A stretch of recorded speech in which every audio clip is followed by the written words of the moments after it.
Hello friends, आज का हमारा टॉपिक है एड्रीनल ग्लैंड। जो एंडोक्राइन ग्लैंड हम पढ़ रहे हैं उसमें हमारी एक इम्पॉर्टेंट ग्लैंड है एड्रीनल ग्लैंड। ये क्या होते हैं, सबसे पहले हम बात करेंगे इसके नंबर्स की। तो इसका नंबर है 2। 2 होती है हमारी बॉडी में which is present on the upper ball of each kidney. जैसे किडनी है,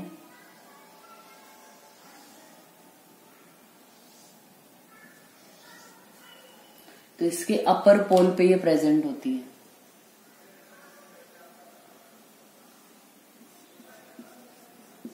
ठीक है, दोनों किडनी पे प्रेजेंट होंगी तो 2 नंबर है। इस किडनी के अपर पोल पे प्रेजेंट होती है, that's why they are called suprarenal gland. Suprarenal gland हम इसको बोलते हैं। इनको और क्या कहा जाता है, लाइफ सेविंग ग्लैंड्स भी बोला जाता है या फिर एसेंशियल एंडोक्राइन ग्लैंड भी बोला जाता है। क्यों? पहले हम ये जो कारण है इसके लिए इसके पार्ट्स के बारे में जानेंगे। पहले एड्रीनल ग्लैंड के 2 पार्ट हैं, पहला है कॉर्टेक्स और दूसरा है मेडुला। 80% जो पोर्शन है वो कॉर्टेक्स है और आउटर है, ये बाहर की तरफ वाला होता है। कहीं भी आप पढ़ेंगे किसी और, जैसे ओवरी में भी कॉर्टेक्स और मेडुला होता है, तो कॉर्टेक्स जो होता है वो आउटर पार्ट है। इसमें भी कॉर्टेक्स आउटर पार्ट है और 80% होता है टोटल ग्लैंड का। और ये क्या है, इनर पार्ट है यानी सेंट्रल पार्ट है और ये 20% होता है।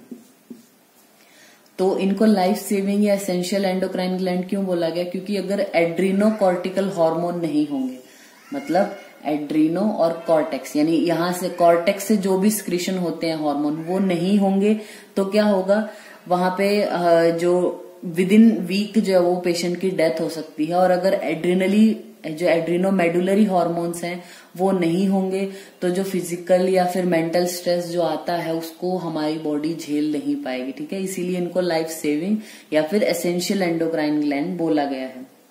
दोनों का ओरिजिन अलग होता है, कॉर्टेक्स और मेडुला का। जो कॉर्टेक्स है it is developed from the mesonephros और जो मेडुला है वो न्यूरल क्रस्ट से बनता है। तो हम इस वीडियो में जो बात करेंगे, कॉर्टेक्स जो है एड्रीनल कॉर्टेक्स, उसके कौन कौन से हार्मोन है और उनका क्या एक्शन है उसके बारे में हम बात करेंगे। और मेडुला को हम नेक्स्ट वीडियो में देखेंगे।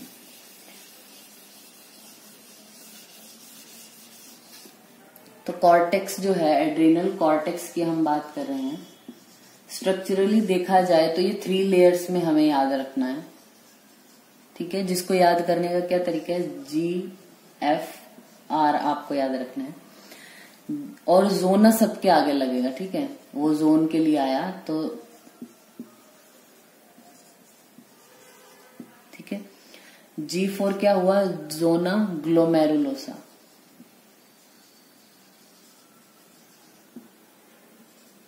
फिर zona fasciculata and then R4 zona reticularis. तो GFR ये सीरीज में आप याद रखेंगे तो इनसे क्या क्या सिक्रीशन होते हैं वो भी याद रखना इजी रहेगा। तो ग्लोमेरुलोसा से जो होता है हार्मोन सिक्रीट, उनको कंबाइनली हम क्या बोलते हैं, मिनरेलोकॉर्टिकॉइड्स। और जो फेसिकुलेटा से होते हैं उनको हम बोलते हैं ग्लूकोकॉर्टिकॉइड्स। और रेटिकुलरिस से जो होता है उनको हम बोलते हैं सेक्स हार्मोन। एड्रीनल कॉर्टेक्स से जो भी हार्मोन क्रिएट हो रहे हैं, मतलब मिनरेलोकॉर्टिकॉइड, ग्लूकोकॉर्टिकॉइड और sex hormone, these are steroid type of hormone. जो हार्मोन के हमने टाइप पढ़े थे इससे पहले, जो हम प्रीवियस वीडियो है जो इंट्रोडक्टरी पोर्शन है एंडोक्राइन ग्लैंड का, उसमें हमें हार्मोन के बारे में पढ़ा था। तो वहां पे हमने पढ़ा था ये क्या है, स्टेरॉइड टाइप के हार्मोन है। और इनको हम कंबाइनली अगर ऐसा बोले कॉर्टेक्स वालों को तो कॉर्टिकोस्टेरॉइड्स बोला जाता है इनको, कॉर्टिकोस्टेरॉइड्स कंबाइंडली। ठीक है, अब हम एक एक करके इनको पढ़ेंगे। ये आपको जरूर याद होना चाहिए क्योंकि ऐसा पूछ सकते हैं 1 मार्क्स के लिए भी, रेटिकुलरिस से कौन से हार्मोन, फेसिकुलेटा जो है उनसे कौन से, तो ये आपको याद रखना ही है। अब हम शुरू करते हैं मिनरेलोकॉर्टिकॉइड से। मिनरेलोकॉर्टिकॉइड जैसा नाम से इसके कुछ आइडिया हो रहा है कि क्या कर सकता है ये।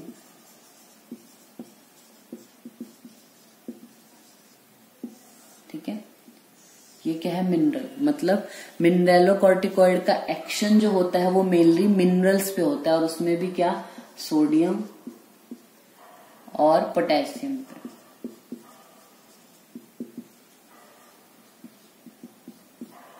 ठीक है, उसमें भी सोडियम और पोटेशियम को मेनली एक्शन जो है वो इन दो मिनरल्स पे होता है। मिनरलोकॉर्टिकॉइड्स में कौन कौन से हार्मोन आते हैं, एल्डोस्टेरोन और 11D ऑक्सीकोर्टिकोस्टेरोन। ठीक है, उसमें भी एल्डोस्टेरोन आपको मेन याद रखना है। अब हम बात करते हैं इनके फंक्शन।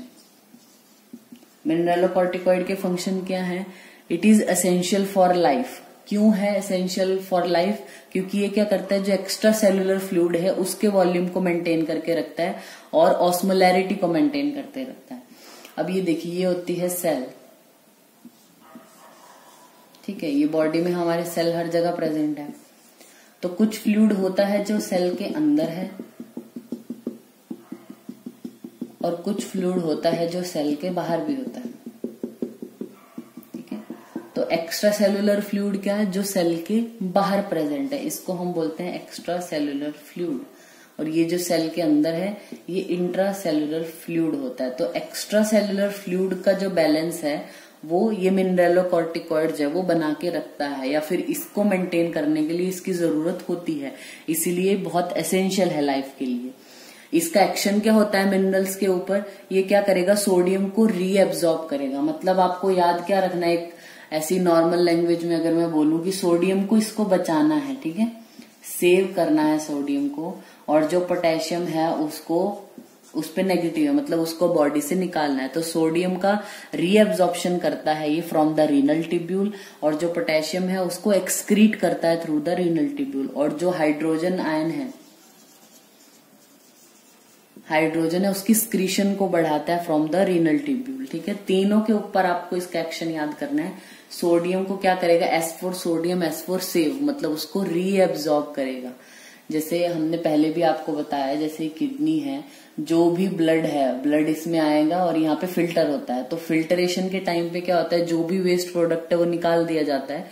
कुछ तो सोडियम भी जाएगा बॉडी से, यूरिन फॉर्मेशन और ये सब जो होता है वो आप एक्सक्रीटरी जो सिस्टम है उसमें अच्छे से पढ़ेंगे।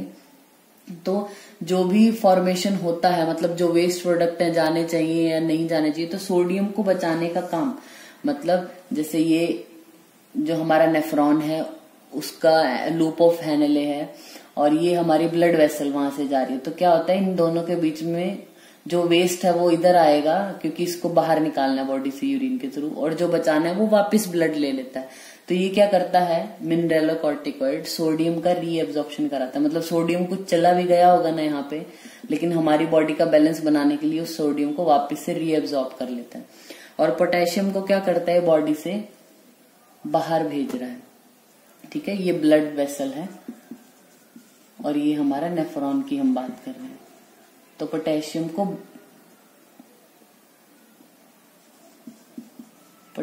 को बाहर भेज रहा है, मतलब एक्सक्रीट कर रहा है, और सोडियम को सेव कर रहा है, सोडियम को फिर से ब्लड में पहुंचा रहा है। हाइड्रोजन जो आयन है उसकी स्क्रीशन को बढ़ाता है रीनल ट्यूब्यूल से। अब इससे इफेक्ट क्या होगा, ये सोडियम बच रहा है, पोटेशियम जा रहा है, इससे हमें क्या फर्क पड़ रहा है वो हम देखते हैं। मतलब आपको एग्जाम में आता है तो आपको तो यही ऐसे बता के आना है कि मिनरलोकॉर्टिकॉइड क्या करते हैं, एसेंशियल है लाइफ के लिए, क्योंकि एक्स्ट्रा सेलुलर फ्लूइड है, उसकी वॉल्यूम को मेंटेन करना, ऑस्मोलैरिटी को मेंटेन करना काम है इसका। सोडियम को बचाना है, पोटेशियम को निकालना है, और हाइड्रोजन आयन को स्क्रीशन करवाना है। अब सोडियम आयन की हम बात करें, सोडियम आयन का क्या करता है, कंजर्वेशन करता है, मतलब बचा रहा है ना उसको। अगर सपोज कीजिए किसी में जो एल्डोस्टेरोन है, मतलब हमारे मिनरलोकॉर्टिकॉइड जो है वो कम होंगे, उनका नंबर कम होगा, तो सोडियम को कम बचा पाएंगे, यानी जो एक्स्ट्रा सेलुलर फ्लूइड है उससे सोडियम कम हुआ। अब जहां जहां सोडियम जाएगा उसके साथ वाटर भी जाता है। जैसे आपने देखा ही होगा, आप नमक को थोड़ी देर के लिए भी ऐसे ही छोड़ देते हैं तो वो बिल्कुल पानी जैसा आ जाता है ना उस पे।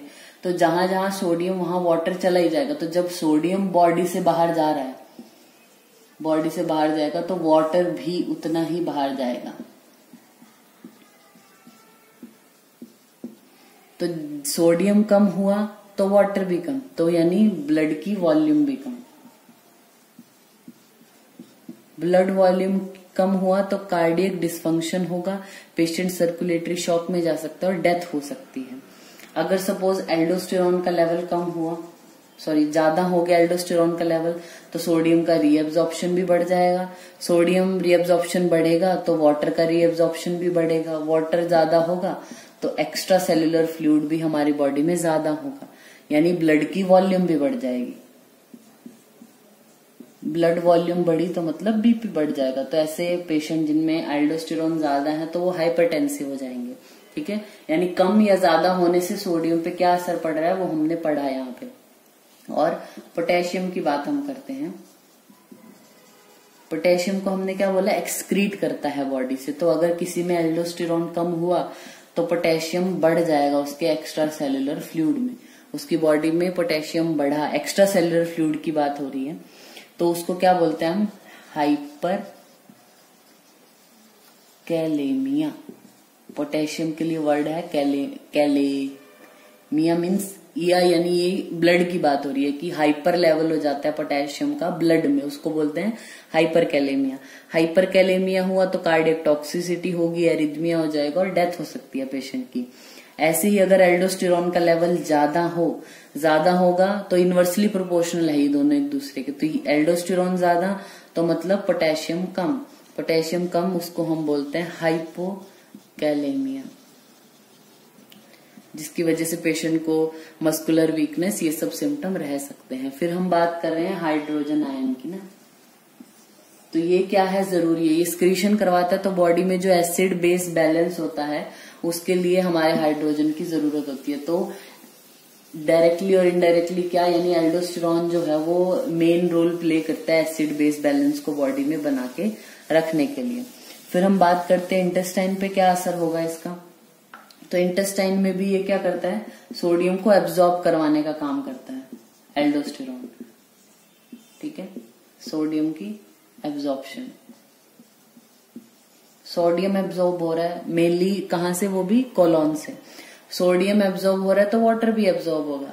वाटर एब्जॉर्ब होगा तो जो नॉर्मल कंसिस्टेंसी है स्टूल की वो मेंटेन रहती है, मतलब जितना बॉडी को चाहिए, जितना सुटेबल है उतना ले लेता है अगर नॉर्मल अमाउंट में हो।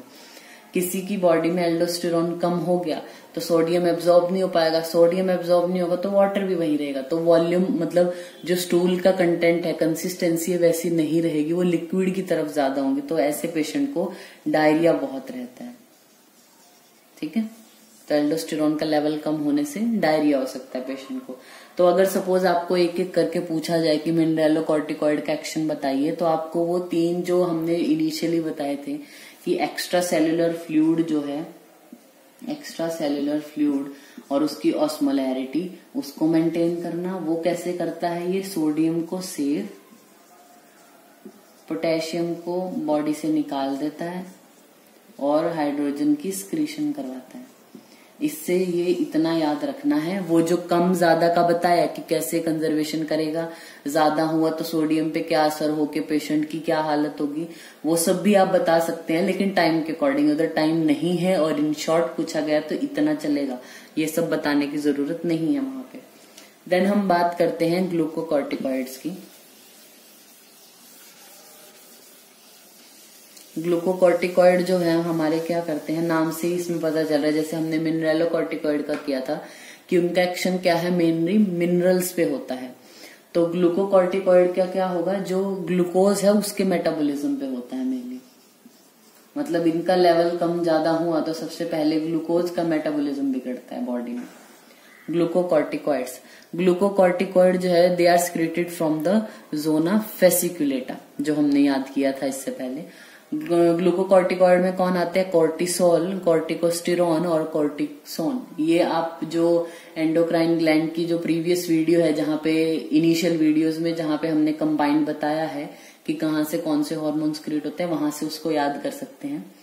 ये तीन हमने बताया, उसमें भी सबसे ज्यादा 95% जो इम्पोर्टेंट है और जो सबसे ज्यादा होता है वो कोर्टिसोल है। अगर हम बात करें कि ग्लूकोकॉर्टिकॉइड का एक्शन, तो इनडायरेक्टली हम कोर्टिसोल की ही बात कर रहे हैं। ठीक है, कॉर्टिसोल को क्या बोला गया है, लाइफ प्रोटेक्टिंग हार्मोन बोला गया है, क्योंकि इसके बिना या फिर अगर ये ना हो तो बॉडी जो है हमारी स्ट्रेस हो किसी भी तरीके का या कोई ट्रॉमा हो लाइफ में, उसके साथ विदस्टैंड नहीं कर सकती हमारी बॉडी। कॉर्टिसोल बहुत जरूरी होता है, ठीक है।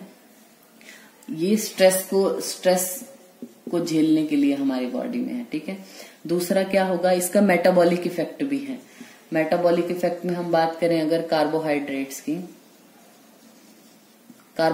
की में क्या करता है, ये जो ब्लड शुगर लेवल है उसको बढ़ाता है। बात करें हम प्रोटीन की, तो प्रोटीन का कैटाबॉलिज्म करवाता है ये, ठीक है, ये याद रखना है। देन फैट की अगर हम बात करें तो फैट को क्या कराए, mobilization of the fatty acid from the adipose tissue, मतलब मेन जहां पे बॉडी में एडिपोज टिश्यू में फैट इकट्ठा हुआ है वहां से उसको मोबिलाइज करवाता है, यानी फैट को स्टोरेज नहीं होने देता ज्यादा। और इसके अलावा क्या करता है, वाटर का एक्सक्रीशन करवाता है बॉडी से, ठीक है। फिर और मिनरल्स पे क्या एक्शन है इसका, ऐसा नहीं है कि हमने बात की थी कि मिनरलोकॉर्टिकॉइड है तो वही मिनरल्स पे काम करेंगे, इनका भी होता है लेकिन मेन उनका काम होता है, मतलब ये साथ में काम कर रहे हैं एक दूसरे के, लेकिन मेन है हाथ जो है उसका, यानी अगर 100% कोई काम हो रहा है तो वो 90% तो मिनरलोकॉर्टिकॉइड ही कर रहे हैं, लेकिन 10% ये भी हेल्प कर रहा है मिनरल्स का बैलेंस बनाने के लिए, तो काम उसके जैसे ही करता है, मतलब सोडियम की रिटेंशन करवाता है और पोटेशियम के एक्सक्रीशन में, मतलब पोटेशियम को निकलवाना और सोडियम को बचा के रखना इसका काम है। अगर हम बात करें बोन की, तो बोन में क्या करवाता है ये cortisol, stimulate the bone resorption, bone के रिजॉर्प्शन को स्टिमुलेट करता है। रिजॉर्प्शन मीन ऑस्टियोक्लास्टिक एक्टिविटी, ठीक है। ऑस्टियोक्लास्ट सेल क्या होती है, जो बोन को डिस्ट्रक्ट कर रही है एक तरीके से, मतलब जैसे हमने बात की थी पैराथायराइड में भी, जो पैराथायराइड हार्मोन था वो क्या कर रहा था, कैल्शियम को, ये बोन है, बोन से कैल्शियम को बाहर निकाल रहा था, ठीक है। तो और जो कैल्सिटोनिन था वो कैल्शियम को ब्लड से ले जाके बोन में इकट्ठा कर रहा था। तो ये जो एक्टिविटी है ऑस्टियोक्लास्टिक एक्टिविटी, इसको स्टिमुलेट करता है कॉर्टिसोल, ठीक है। बोन की फॉर्मेशन नहीं होने देता या मिनरलाइजेशन नहीं होने देता ये बोन का कॉर्टिसोल, मतलब नॉर्मल अमाउंट में तो चाहिए, ये तो अपना काम करेंगे ही कैल्सिटोनिन और ये, उसमें कुछ अड़चन नहीं लाएगा, लेकिन अगर कम ज्यादा हुआ तो फिर बोन भी उस पर्सन की वीक हो जाएंगी, हम ऐसा सोच सकते हैं, ठीक है। फिर आती है मसल्स की बात। मसल्स की हमने पहले ही बात कर ली, प्रोटीन का कैटाबॉलिज्म करता है तो मसल तो वीक होंगी ही अगर ये ज्यादा हो गया, तो मसल्स में क्या कैटाबॉलिज्म ऑफ प्रोटीन करता है मसल्स में भी जाके। फिर ब्लड सेल्स की अगर हम बात करें, ब्लड सेल्स में क्या करता है, जो ईओसिनोफिल है, जो सर्कुलेटिंग ईओसिनोफिल है उनके नंबर को कम करता है, मतलब उनका डिस्ट्रक्शन कर देता है, जिसकी वजह से उनका नंबर कम हो जाता है सर्कुलेटिंग ब्लड में। फिर आता है एक इम्पॉर्टेंट इनका है वेस्कुलर रिस्पॉन्स, इसे नेक्स्ट वीडियो में हम पढ़ेंगे एड्रिनल मेडुला के बारे में। उससे पहले एक ये इनका जो वर्क है वो हमें पता होना चाहिए, वेस्कुलर रिस्पॉन्स, ठीक है। इसमें क्या होता है, मेनली जो वैसोकॉन्स्ट्रिक्टरी एक्शन होता है एड्रिनलिन और नॉर एड्रिनलिन का, दोनों का, लेकिन उनको अपना वो फंक्शन परफॉर्म करने के लिए कॉर्टिसोल की जरूरत होती है, ठीक है। कॉर्टिसोल की जरूरत है, काम तो वही करते हैं, वेसल को कॉन्स्ट्रिक्ट करने का काम वही करेंगे, पर ये क्या है, हेल्प कर रहा है इसको करने में।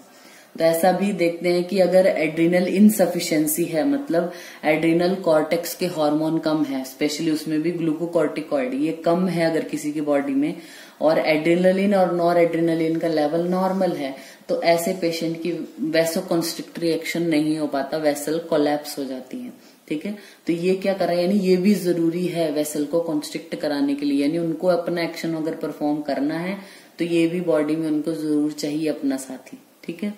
फिर हम बात करते हैं सीएनएस की। तो सीएनएस, नॉर्मली सीएनएस का जो फंक्शन है उसको मेंटेन करके रखता है। अगर किसी में कॉर्टिसोल लेवल कम हुआ तो वो बहुत इरिटेबल होगा, कंसंट्रेशन नहीं हो पाएगी ऐसे पेशेंट की। इसके अलावा एंटी इन्फ्लामेटरी इफेक्ट भी है, बॉडी में इन्फ्लामेशन नहीं होने देता, एंटी एलर्जिक इफेक्ट है इसका, और इम्यूनोसप्रेसिव एक्शन है। इम्यूनोसप्रेसिव एक्शन है मतलब क्या, जो इम्यून सिस्टम की हमारी सेल्स हैं वो उनको रिएक्ट नहीं करने देता, उनको खत्म करने लगता है ऐसा। जैसे इसकी हेल्प अगर हम देखें, आपने कभी सुना हो कि कुछ पेशेंट को कॉर्टिकोस्टेरॉइड्स दिए जाते हैं, स्टेरॉइड ड्रग दी जाती हैं, क्योंकि उस टाइम हमें क्या करना है, इम्यून सिस्टम को उनके थोड़ा सप्रेस करना है। जैसे कि हम बात करें, बेस्ट एग्जांपल क्या है, जैसे हम क्या करते हैं, ट्रांसप्लांट।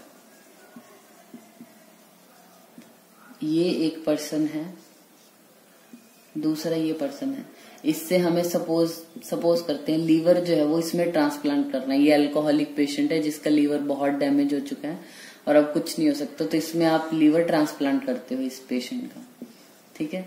तो क्रॉस मैचिंग वो सब करके कराया जाता है, लेकिन हालांकि इसके लिए तो ये पर्सन डिफरेंट है ना, तो इसकी बॉडी जिस चीज को जानती है, इसके लिए वो अलग होगी, इसकी बॉडी का जो लीवर है। तो इसकी बॉडी में जो ये नया लीवर लगाया गया है किसी और का, वो उसके प्रति कोई इम्यून रिएक्शन ना दे, इसके लिए जब ट्रांसप्लांट कराया जाता है तो ऐसे पेशेंट को इम्यूनोसप्रेसिव ड्रग दी जाती है। और वो इम्यूनोसप्रेसिव ड्रग क्या है, कॉर्टिकोस्टेरॉइड, मतलब कॉर्टिसोल ही उनको दिया जाता है, स्टेरॉइड ड्रग ही उनको दिया जाता है, ताकि उनकी इम्यूनिटी थोड़ा कम काम करे, यानी ये जो ट्रांसप्लांट किया है रिजेक्ट ना कर दे इसकी बॉडी, इसके लिए उस टाइम पे उसको इम्यूनोसप्रेसिव ड्रग के तौर पे ये दिया जाता है। अब अगर हम बात करें इनका रेगुलेशन का, तो जैसे ही बॉडी में स्ट्रेस हुआ, स्ट्रेस होने की वजह से, किसी भी टाइप का स्ट्रेस, तो बॉडी से जो एंटीरियर पिट्यूटरी है वहां से ACTH सिक्रिएट हो जाता है, एड्रीनोकॉर्टिकोट्रॉफिक हार्मोन। ये एड्रिनल कॉर्टेक्स को स्टिमुलेट करता है, तो वहां से वो क्या करेगा, ग्लूकोकॉर्टिकॉइड सिक्रिएट करता है। सभी करेगा, लेकिन ग्लूकोकॉर्टिकॉइड्स की हम बात करें स्ट्रेस कंडीशन में। ग्लूकोकॉर्टिकॉइड यानी कोर्टिसोल क्या है, स्ट्रेस में बहुत अच्छा काम करेगा। जब स्ट्रेस बढ़ जाएगा तो इसका स्क्रीशन भी बढ़ जाता है बॉडी में, क्योंकि ये स्ट्रेस को विदस्टैंड कर सकता है, मतलब आप स्ट्रेस वाली कंडीशन को भी आसानी से झेल जाते हो, क्योंकि ये लेवल अच्छा होता है जिसमें।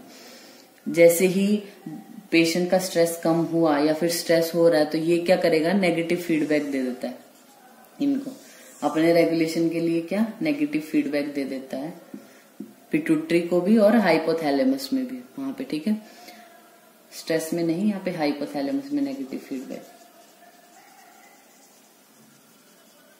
तो स्ट्रेस कंडीशन में कॉर्टिसोल लेवल भी ज्यादा बढ़ जाएगा, क्योंकि कॉर्टिसोल को इस स्ट्रेस को खत्म करना है इसके लिए, ठीक है। अगर हम इफेक्ट देखें बॉडी में, इनसिग्निफिकेंट है, मतलब जब एडोलेसेंट फेज में जो सेकेंडरी सेक्सुअल कैरेक्टर डेवलप होना और ये सब जो डेवलप होता है, उसमें इनका रोल बहुत ज्यादा नहीं होता, क्योंकि लेवल ही बहुत कम है, ठीक है, बहुत कम क्वांटिटी में सिक्रीट होते हैं ये। तो इतना ज्यादा ना होने की वजह से कोई ज्यादा इफेक्ट नहीं है इनके कम या ज्यादा होने का। लेकिन अगर इनका लेवल ज्यादा हो जाए, मतलब एंड्रोजन का लेवल ज्यादा हो जाए, मेल में ज्यादा कुछ असर नहीं होगा, लेकिन अगर फीमेल में एंड्रोजन का लेवल, वो भी एड्रिनल कॉर्टेक्स से जो सिक्रीट हो रहे हैं, उनका लेवल ज्यादा हो जाए, तो उस फीमेल की बॉडी जो होती है वो मस्कुलाइन हो जाती है। मतलब मस्कुलाइन बॉडी के लिए मेनली हेल्प करते हैं, तो ऐसी फीमेल की बॉडी मस्कुलाइन हो जाएगी। मेल में ज्यादा कुछ असर नहीं होता, वो दिखता नहीं ऐसा कह सकते, क्योंकि मेल की बॉडी वैसे ही मस्कुलाइन ज्यादा है एज कम्पेयर टू फीमेल, तो मस्कुलाइन फीचर आते हैं ऐसी फीमेल में, ठीक है। फिर हम बात करते हैं इसकी अप्लाइड फिजियोलॉजी की, एड्रिनल कॉर्टेक्स की। इससे पहले भी हमने जितनी ग्लैंड पढ़ी है उसमें अप्लाइड फिजियोलॉजी में क्या पढ़ा कि हमारे डिजीज को डायग्नोज करने के लिए कितना हेल्पफुल है, मतलब क्लिनिकली हमें कितनी हेल्प मिलेगी ये पढ़ने के बाद। तो उसमें हमने दो तरीके की जो है वो एबनॉर्मेलिटीज को देखा, एक तो हाइपो एक्टिविटी की वजह से जो हो, एक हाइपर एक्टिविटी की वजह से।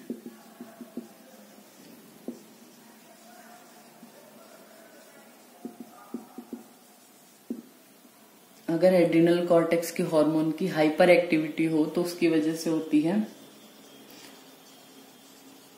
कुशिंग सिंड्रोम, और दूसरा है हाइपर एल्डोस्टेरोनिज्म, इसको हम बोलते हैं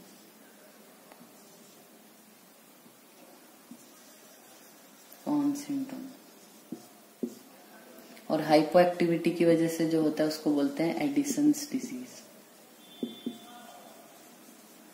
ये आपको नाम तो जरूर याद होने चाहिए।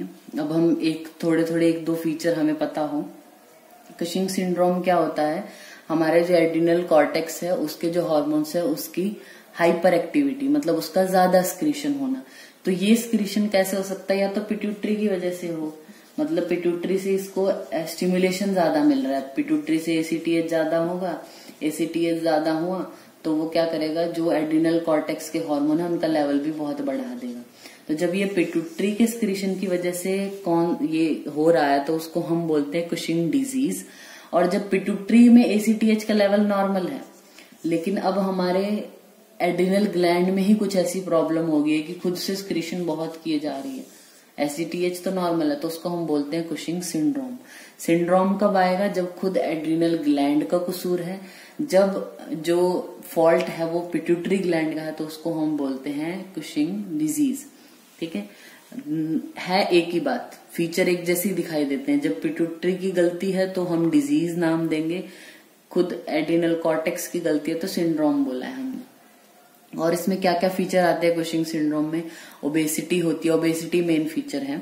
ओबेसिटी भी कैसी, जो एक्सट्रीमिटीज है वो बहुत पतली होती है, मतलब जो पर्सन है जैसे फेस भी बहुत हैवी होगा, जो सेंट्रल बॉडी है वो भी हैवी होगी, लेकिन हाथ पैर बहुत पतले होते हैं ऐसे पेशेंट के। ठीक है, मून शेप्ड फेस होता है, फैट एक्यूमुलेशन होता है मेनली चेस्ट पे और एब्डोमेन पे, बफलो हम्प होगा पीछे की तरफ, जैसे बहुत ज्यादा उभार सा जो स्कैपुलरी रीजन है वहां पे, मतलब नेक के बिलो, पोर्ट बेली होगी, पर्पल स्ट्रेच मार्क्स जो होते हैं उस पे पर्पल कलर के स्ट्रेच मार्क्स आएंगे एब्डोमेन पे। एक्एंथोसिस निग्रिकेंस मतलब जो जैसे गर्दन का ये वाला पार्ट है, जो फोल्ड्स हैं, जैसे नेक का एरिया है, एक्सिलरी एरिया है, ग्रोइन एरिया है, वहां पे क्या होगा, ब्लैकिश डिस्कलरेशन होगी, वो बहुत ज्यादा काला हो जाएगा और ऐसे मार्क्स हो जाएंगे उसके ऊपर, एक्एंथोसिस निग्रिकेंस। हिर्सुटिज्म होगा, redness of face, hyperglycaemia, hypertension और susceptibility for infection is increases. क्यों ऐसा, क्योंकि ये क्या है, हमने बात की, ये क्या है, हमारे स्टेरॉइड एंड इम्यूनोसप्रेसिव एक्शन है इनका, इम्यून सिस्टम को सप्रेस करते हैं। जब इनका लेवल ज्यादा होगा मतलब इम्यूनिटी कम हो जाएगी, इम्यूनिटी कम तो बॉडी में कोई भी वायरस, कोई भी छोटा मोटा बैक्टीरिया भी गया तो भी बीमार हो जाएंगे पर्सन। नेक्स्ट हम बात करते हैं हाइपर एल्डोस्टेरोनिज्म की। इसमें नाम से पता चल रहा है, हाइपर मतलब लेवल ज्यादा होना, एल्डोस्टेरोनिज्म मतलब एल्डोस्टेरोन का लेवल ज्यादा होना, तो स्पेसिफिकली एल्डोस्टेरोन के लिए आया है, जिसको हम कॉन सिंड्रोम भी बोलते हैं।